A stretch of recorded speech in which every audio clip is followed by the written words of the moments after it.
जैसे मैंने बोला था हम लोग तीन काम करते हैं cultural story telling and IKS based curriculum and academic work and leadership development. Uh, so here is the set of programs or initiatives that we have done. First one is Bṛhat Anveshi. So if you look at cultural rewiring, if you want to look at that, it is not going to happen just by reading about it. That's one thing that's necessary but not sufficient. You need to have tactile experiences. You need to actually touch, feel your culture in a way that talks to you, and you need to see the beauty yourself. So, one of the things that we do with Pankaj's deep work in temple traditions and temples across Bharat, we curate cultural tours with temples as the focus.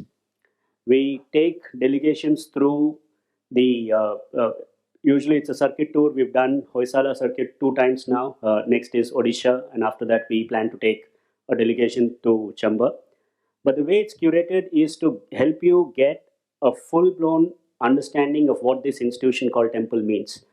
Art and aesthetics, iconography, architecture, local ecosystems, sacred geography, economic systems, the whole landscape.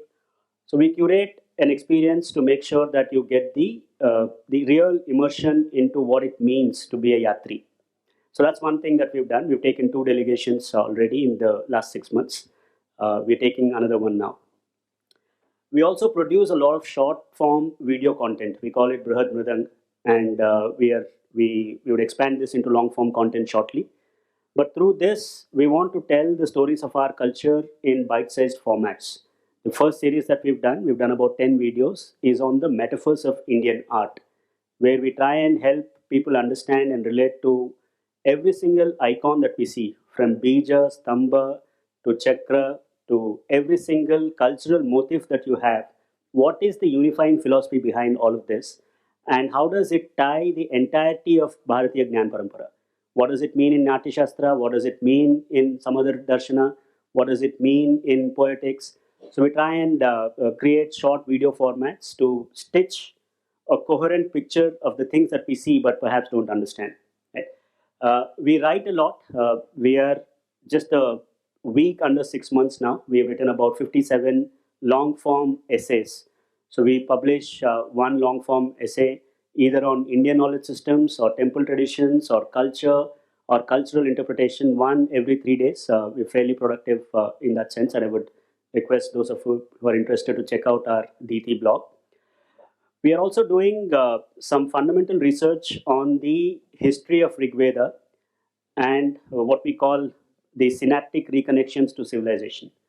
Thinking about it from linguistics, thinking about it from history, and what are some rampways that we can build.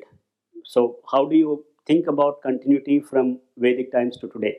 So, a lot of research that we collate under this project called Fractal Mandala, where the idea is to help people realize the concentric circles that are interlinked in the civilizational design, right, from the individual all the way to the cosmic. We do a lot of online courses. We've offered one of the conceptions we have is a civilizational worldview 101. We call it the fire keepers of civilization.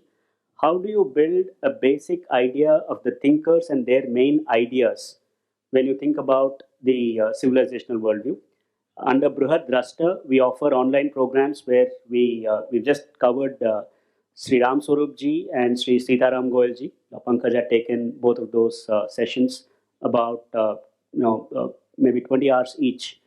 We have identified 9 schools of thought, beginning with Voice of India, but Sri Aurobindo, Swami Vivekananda. We will also be building on Dharampal's school of social thinking. So all of our civilizational thinkers in the last 200 years who articulated a civilizational vision, all of those are being converted into online courses, and we offer that. Fairly good response. For Ram Swarup ji, we had about 150 people joining that.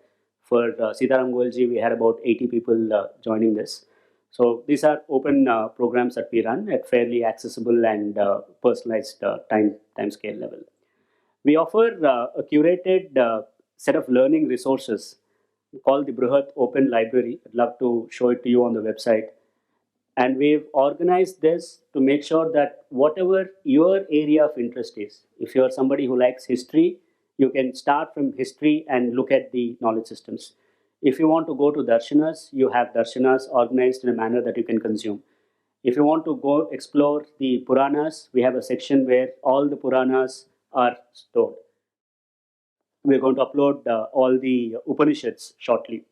So this is an open library with the idea that we curate a set of learning resources to make sure that it talks to your starting point. Right? So these are some actions that we've taken. And on the IKS, we partner with the Ministry of Education to do faculty development programs to build curriculum for them. Just shortly, in about 3 days from now, we are helping IIT Kharagpur inaugurate their 14-day faculty development program on Bharatiya Gyan Parampara, where we are the knowledge and the public design partner for them. And we create a set of resources, both scholars and learning resources, for anybody who wants to build courses on Indian knowledge systems. So it's on the website and also on YouTube. The videos are on YouTube and other mediums.